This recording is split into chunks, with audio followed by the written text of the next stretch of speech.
If Freedom Failed.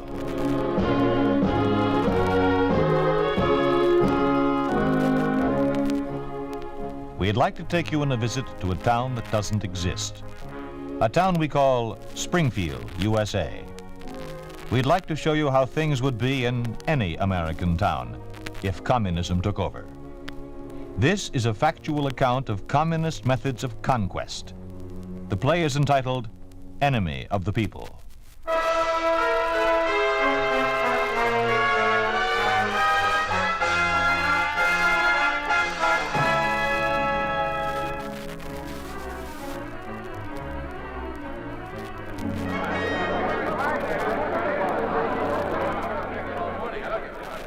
Mr. Poole, Poole. Yes, Mayor? Is all the city council here? Everyone except Clayton. He'll be along right away. He just called. Now, I want all the council to stand here on the upper steps. Yes, sir. I'll stand down there where the car will stop and bring the man up here to introduce you. By the way, Poole, what do I call him? Commissar or comrade, or do I use Mr.? He's an American, isn't he? Well, yes, his name is Martin. He's an old-time communist, according to what I've heard. Been a party leader for a long time. Oh, I guess Mr. would be best. He'll probably let you know if that's wrong. Well, that's just it, Poole. I don't want to do anything wrong. I don't want to get off on the wrong foot. After all, this Martin will be complete charge of the city, and his word will be law. And he'll want a few changes made, I imagine. And I don't want to be one of those changes. Well, don't worry about it, Mr. Mayor. We'll just have to learn how to live under the communists. It shouldn't be too difficult.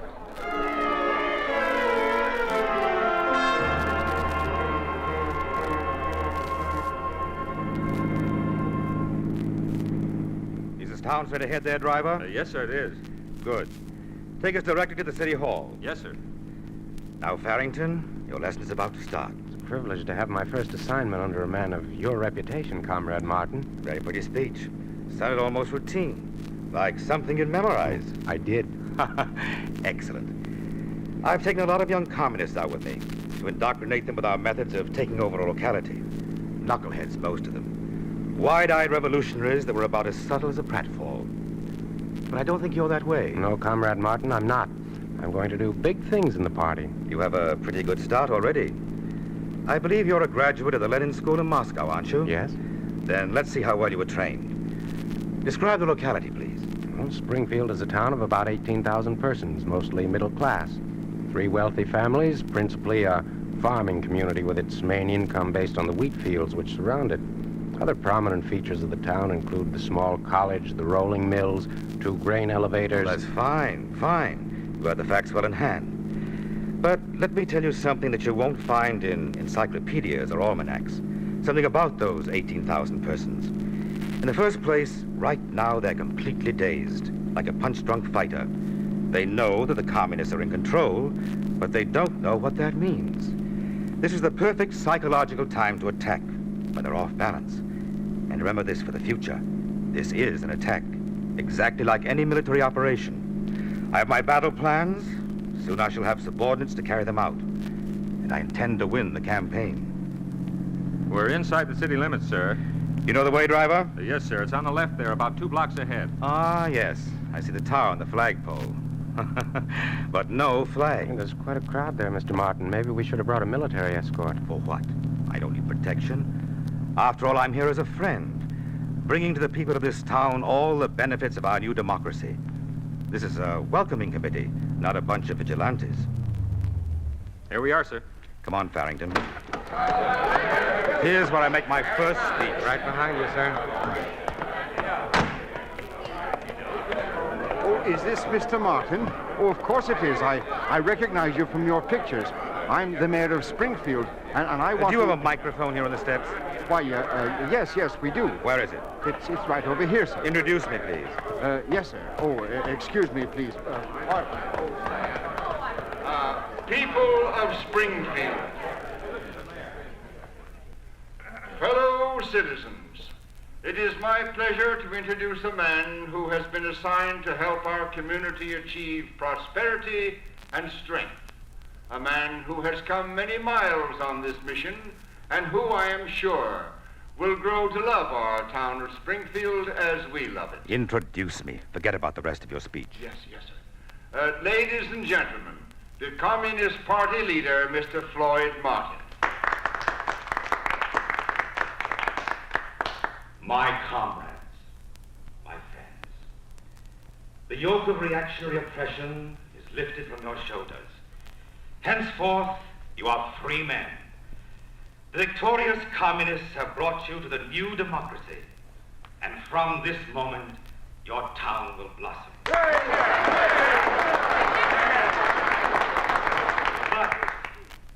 But you have responsibilities too, my friends. You must expose any nationalist spies who may lurk in your midst. I know you would not willingly hide them within your houses, but if anyone knows where there may be guns or ammunition, you must report it at once. Failure to supply this information is a serious crime against the people, and the people know how to punish their enemies. Comrades, one thing more. We want to know your problems, your complaints. Has anyone hurt you or stolen something of yours? I want to know his name. Our party is determined to banish injustice forever. You must help us by revealing the crimes of the unjust. Together, we shall march forward to the bright sun of the new democracy.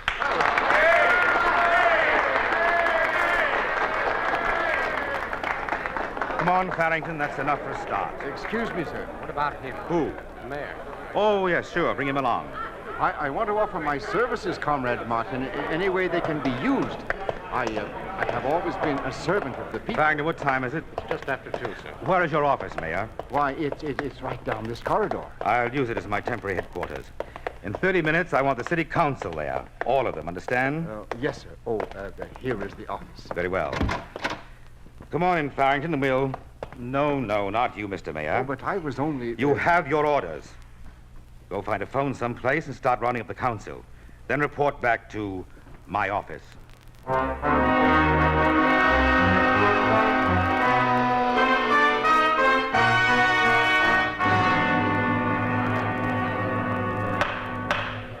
All right, everybody. Let's get down to work. There are several important things to be done immediately. First of all, we are establishing a workers' league. We want the strong, young people of the city who are willing to carry out the party's orders. These young men are destined to lead Soviet America to its glorious destiny. Membership will be voluntary, but you will see that the ranks are filled. Mr. Martin, Yes? this Workers' League, is it a union or a political organization or what? What is your name? Clayton, John Clayton, 6th Precinct. Well, Mr. Clayton, the League will consist of every male between the ages of 16 and 30. We want brave, tough men, good fighters. They alone will be allowed to carry arms. To them will go the fruits of victory. Then this is a military group. Of course. But we've had already so much fighting and bloodshed in Springfield. 5 times the city changed Mr. hands. Clayton, I've been patient about my explanation. I can't take all day to talk to one man. The Workers' League will be established. Is that understood? Now, the next thing. I want a complete list of the property holders in Springfield. Every family will be classified. Well, which one of you has handled the tax assessments? I have. Your name. Oliver Poole. Did you get that, Farrington? Yes, sir. You will deliver the list to Mr. Farrington Poole. Yes, comrade. I also want a complete listing of persons who belong to various organizations which are anti-Soviet and anti-communist. Will you read the organizational names, please, Farrington? Mm-hmm. Well, first, all capitalist parties, Republican, Democrat, Progressive, Oh, Socialist... excuse me. I need hardly point out that the Communist Party will function alone as the party of the masses. Go ahead. Next, the Chamber of Commerce, the Rotary Club, American Legion, YMCA, and such fraternal orders as the Masons, Oddfellows, Elks, Knights of Columbus. Members of those organizations have been declared enemies of the people. Naturally, further meetings are forbidden, and the organizations are hereby dissolved. And the last group includes persons who had important civil service jobs, former Army officers, policemen, and prison personnel, and prominent and active members of the local Home Guard. But, Mr. Martin, Yes, we'll have everybody in town on at least one of those lists. Some of them on 2 or 3. that's right. Well, Well, what? is that what you want? That's what I asked for, isn't it? Yes, but I... Mr. Martin, what are you going to do with those lists? Anyone who appears there will be under suspicion. They must prove themselves loyal to the new order. Then it doesn't necessarily mean that they'll be purged? Why, of course not. You've been reading too much foolish talk in the anti-Soviet papers. And incidentally, Farrington, inform the editor of the local paper that publication will be suspended until I have a chance to explain the new editorial policy. Yes, sir. Now, gentlemen, I am here only as a representative of the Communist Party to organize your community as a coordinated part of Soviet America. In some parts of this country, there is still revolt and a lack of discipline. But here in Springfield, we shall get along very harmoniously, I know. And now, that will be all for today, gentlemen.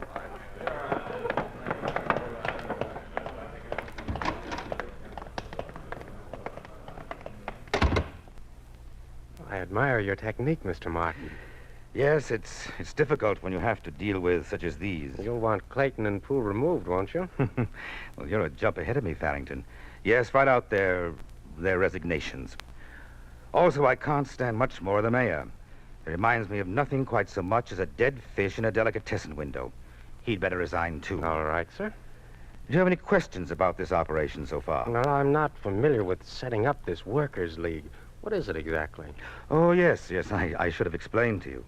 You see, the Soviet Union is preparing a new assault on the areas in this hemisphere that are not yet under our control. A big army will be necessary, and it will come from these occupied states. Now, the Workers' League is a device which we set up in each community. You notice the age level, 16 to 30? Yes. Well, this will be the nucleus for a disciplined, indoctrinated corps. We'll give them classes from morning to night, both political and military classes. They'll run errands for us, follow up clues on hiding of arms and spies in the city, and we'll use them for patrolling the streets. Then when the call comes, they'll be ready to be the shock troops of the new democracy. Very clever. Yes, isn't it? Yes, our leaders have planned well. And what's the next immediate step? Right now? Mm-hmm. Well, this is a very touchy point. Now, we must train the minds of the entire population. We must change them psychologically. To do that, we need a scapegoat, someone they can hate, someone that eventually they will kill. And once you've made men into beasts by having them kill something, then you control them forever. We'll have a trial. Now, let's see, probably next week. And who's to be tried? Oh, that's what I'm getting those lists for. I don't know who it'll be. All I do know is that he'll be on the top of the list of the property holders, the richest man in Springfield. That's always a safe bet, a rich man. Because, you see, people envy anybody who's successful. And envy and hatred are twin brothers. It should be easy to secure a conviction.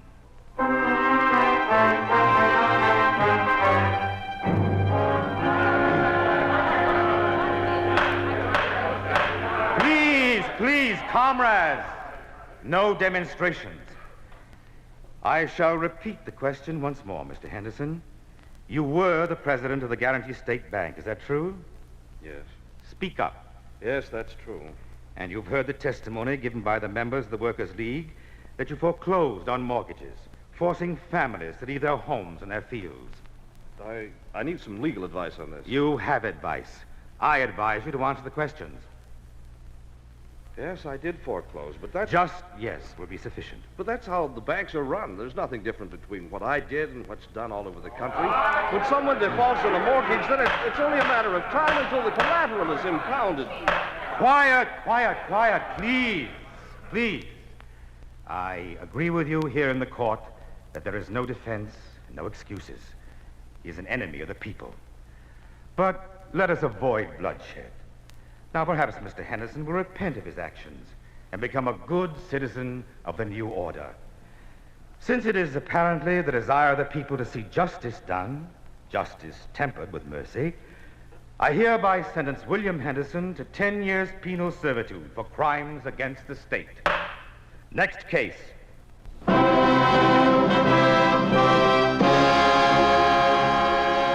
are listening to Enemy of the People, a story of the way things could be if communism took over. A picture of what life would be like under a communist regime in an ordinary American town. A town we call Springfield, USA.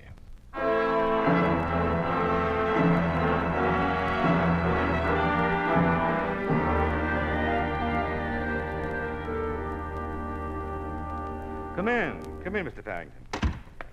Did you get the court transcripts? Yes, I did. Good. Destroy them, will you? Don't you want a record kept? No, I'll turn in a report to the Central Committee, and they'll be satisfied with that. I had to make sure that these test cases resulted in conviction. That's why I took those extralegal measures. No defense lawyer, no jury. And it serves another purpose, too. Those people in the courtroom will be firmly convinced that they, rather than the new government, they themselves were punishing their enemies. I see. Now that the first is over, we can speed up the tempo. Oh, did you see those papers I wanted? Yeah, they're right on your desk, there in the basket. Oh, yes. Now, let's see. We'll take the officers of the Chamber of Commerce and the rest of the City Council next. But they're pretty much respected in Springfield, sir. Yes, I know. That's why I'm changing tactics. Instead of making charges of some sort or other, these, let me see, 14 men, these men will simply disappear. Have a squad of the Workers' League pick up each man on this list and take him to the railway station. I've made arrangements for a special car to take them to Caldwell Labor Camp. That's 500 miles away. Yes. And I don't believe they'll have any friends or any influence there. And by the time their location is found out? By that time, we'll have the city by the throat. It's a simple technique. Divide and conquer. Divide and conquer. Put brother against brother. Family against family. Let them make the charges, pass judgment, and carry out the sentence. We confiscate the land, the houses, the money, the tools.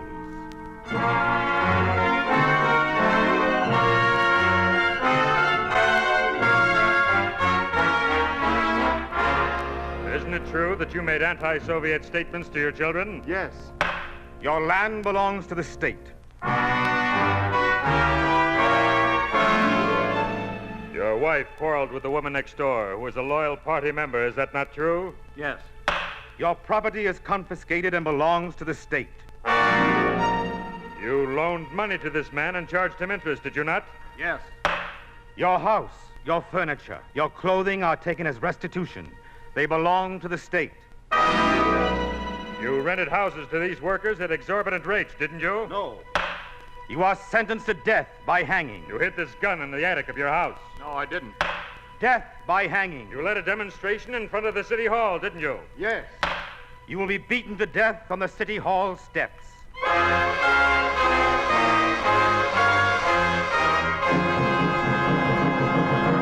What should I do with these death reports, Comrade Martin? Oh, file them there. Keep a running report on who participated in the executions. It gives us a hold on the man and his family. Oh, how do you mean? Well, our only hope of life is to continue to support the Communist Party and the new democracy. Once they're involved in one of these killings, we can assure them that they'll be on the receiving end if the old order should ever come back. I see. Well, things have gone very well so far. The indoctrination team has done wonders with the Workers' League. They're so full of the party line, they sound like little dictograph machines, talking when you press a button. Yes? Mr. Tyler of the Central Committee is on the line, sir. All right. Go ahead, please. Hello. Oh, hello, Tyler. This is Floyd Martin. How are you, Floyd? Got an important assignment for you. All right. What condition are your recruits in? Perfect. Politically, physically, in every way. What do you call them there? The Workers' League. Well, there's something in the wind down here. We're calling in the whole lot from every town and city in this area. How many do you have? Oh, 2,116. Good. Send them to the training camp at Beckley, and we'll assemble to the rest. Is that all? Yes, unless you have something to report. No, not a thing. Everything in Springfield is well under control. Members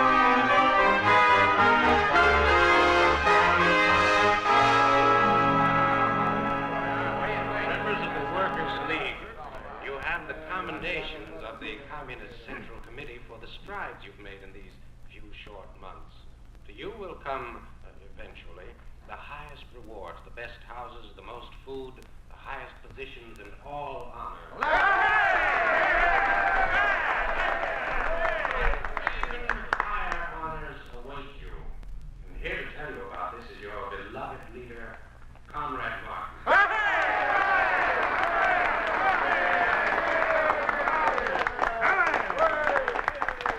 Yes, comrades, your day has come. Your day of glory. You have won much in the past, but in the future lies your destiny. You must strike directly at the enemy and destroy him. The enemy, who even now seeks to take from you the benefits that the Communist Party has given you. High honors await you at the front. March off with your heads high, for you are the elite corps, the soldiers of communism, the shock troops of the new democracy.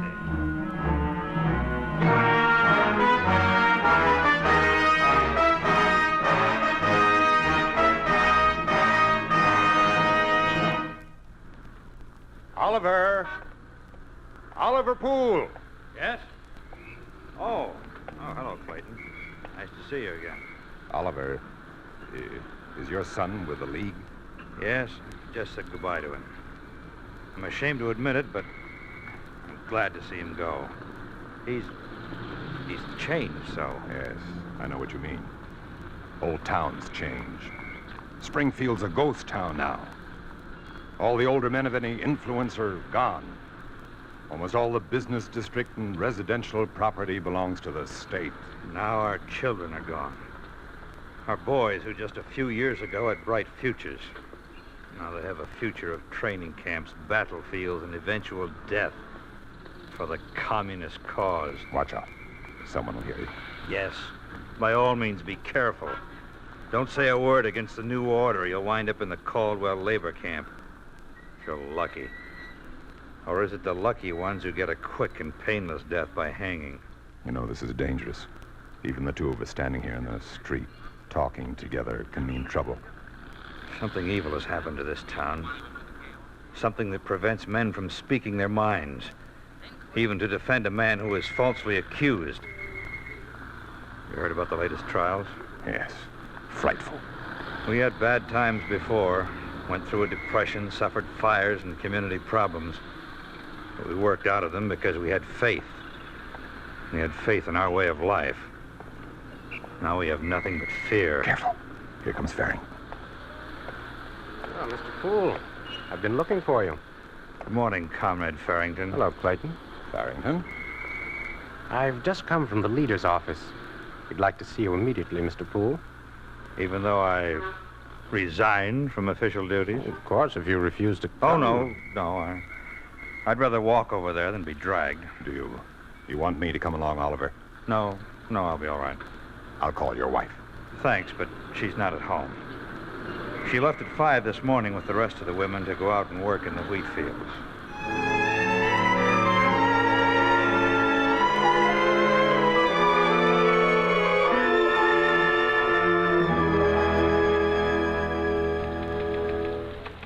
Good morning, Comrade Farrington. Hello, Nolan. Is he free now? He'll be busy for a few more minutes. Take a seat there, Poole. All right. What's this you're studying, Nolan? Russian. Good idea. I'm going to night school. You like it? Yes, I do.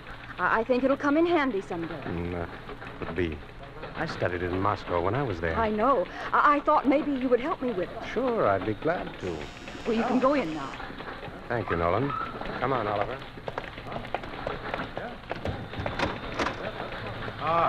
Come in. Well, you've been quite a stranger on here, Mr. Poole. Well, it wasn't quite of my own choosing, Comrade Martin. Of course. But you understand, I'm sure. There's always some confusion when we're reorganizing a community. Yes, I understand. Well, sit down. Thank you. Oh, Farrington, would you send down for those reports I asked about? Yes, comrade, right away. Have a cigar, Mr. Poole. No, thanks. I'm happy to see the way Springfield has reacted to our government here. Things are running very smoothly. You have been most efficient. Oh, I'm not looking for personal glory. I'm simply doing a job for the party. And I'll be turning the city over to Farrington in a few days and moving on. But it is gratifying to have people like you around. What do you mean? I've kept tabs on you since your resignation from the city council. Your record's quite clean. I'll see. Your son is in the Workers' League. He left today. Yes, I know. And your wife is in the Harvesters Association. It seemed like a good idea when the ration cards came out. Yes. Well, now we have a job for you. Oh? You handled the tax assessments in Springfield for quite a few years, didn't you? Yes. And you're familiar with all the old procedures. Well, we're not changing any of that. Now, it'd be most helpful if you take over again and supervise the job of tax collection. I see. Comrade Martin, Yes? I thought one of the promises that the Central Committee made was that taxes would be banished, or at least cut down. You know that can't happen while there's still a tremendous military machine to support. As long as conflict exists in this hemisphere, we must do our full share for the brave sons of the front. Yours among them. Do you have the forms for taxation ready? Yes, we haven't changed anything. Could I see one? Mm-hmm. Right here. Well, this is the only page I'm interested in. Yes. But this is impossible. What's that? Why, your tax rate is 5 times what it used to be. I know that. But the people can't stand it. You're taking everything the farmers have. You'll ruin the whole economy. That's enough, Mr. Poole. Well, this practically amounts to confiscation. Boy, it's for your boy at the front. Yes. My son at the front. What's he fighting for? For a dead ghost town like Springfield that's had every bit of liberty, of freedom, of life itself destroyed? Snuffed out? Oh, Mr. Poole, you forget yourself. No, Comrade Martin. I just remembered myself. I just remembered what it was like to be a free man. To say the things that were true for the simple reason that you wanted to say them. What's going on in here? Well, you've missed quite an exhibition, Farrington. I don't believe you'll have the opportunity to see another like it. Now, will you take Mr. Poole away, please? Springfield is too well under control to be bothered with this enemy of the people.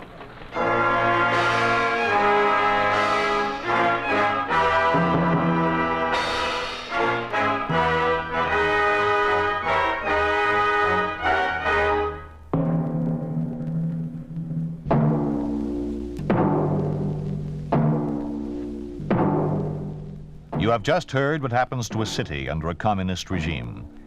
You have just heard what would happen to every city if communism took over. You think this could not happen? It did happen to the village of Chongqia-Chuang, Hunan province in communist China. This was a factual account of communist methods. They were welcomed as liberators of a Chinese village. Then, step by careful step, they revealed themselves as bloody terrorists who turned the village into a ghost town and took from it every last semblance of liberty and freedom.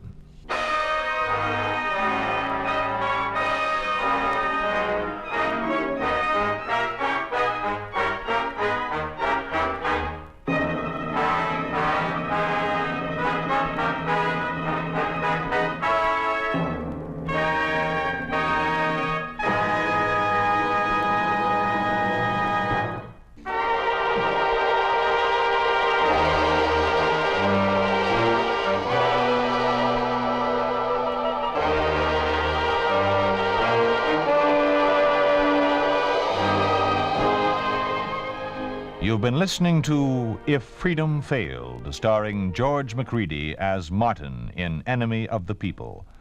Paul Richards was Farrington, Tyler McVeigh was Poole, Herb Rawlinson the mayor, and Don Randolph was Clayton. Others in the cast were Frank Gerstle, Lamont Johnson, Mark Hartman, and Lee Arnold. Music was composed by John Hicks, with musical direction by Michel Perrier. Enemy of the People was written for If Freedom Failed by Robert C. Vinson, produced and directed by Will Scott. Sergeant Lloyd Iyer speaking. This program has come to you through the worldwide facilities of the United States Armed Forces Radio and Television Service.